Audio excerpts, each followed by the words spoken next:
Presiden Prabowo Subianto memberikan peringatan keras kepada para pejabat di pemerintahannya. Ia menegaskan tidak ingin menerima laporan palsu atau laporan yang hanya menyenangkan pimpinan. Prabowo meminta semua laporan yang disampaikan kepadanya harus sesuai dengan kondisi nyata di lapangan. Pernyataan tegas ini disampaikan Prabowo saat menghadiri perayaan 1 tahun berdirinya dan antara Indonesia di Jakarta Pusat, Rabu 11 Maret 2026. Dalam sambutannya, Prabowo menegaskan kepada jajarannya agar tidak mencoba memanipulasi laporan. Jangan main-main lagi dengan saya laporan palsu, laporan menyenang-nyenangkan, laporan supaya bisa akal-akalan.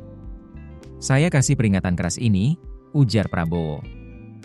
Pernyataan itu muncul saat Prabowo menyinggung laporan yang ia terima mengenai kinerja Danantara. Menurut laporan tersebut, Return on Assets atau ROE, lembaga itu naik lebih dari 300% pada tahun 2025 dibandingkan tahun sebelumnya. Prabowo mengaku senang dengan kabar tersebut, namun tetap mengingatkan agar data yang dilaporkan benar-benar akurat. Ia mengatakan berharap laporan tersebut memang benar sesuai kondisi sebenarnya. Meski memberi peringatan keras, Prabowo juga menyampaikan apresiasi terhadap pengelolaan Danantara selama setahun terakhir. Ia menilai manajemen lembaga tersebut sudah bekerja dengan hati-hati dan menunjukkan arah yang positif. Menurut Prabowo, Indonesia kini memiliki badan investasi yang dapat disejajarkan dengan sovereign wealth fund besar di dunia. Prabowo bahkan menyebut Danantara berpotensi menjadi salah satu sovereign wealth fund terbesar di dunia. Ia menilai keberhasilan ini tidak lepas dari komitmen politik dan tata kelola yang benar. Menurutnya, hasil positif sudah mulai terlihat sejak lembaga tersebut berdiri.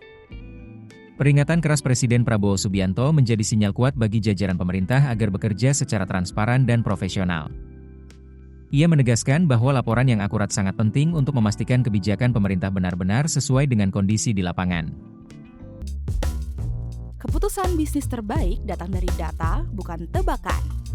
Mudah berlangganan Business Insight dengan subscribe with Google.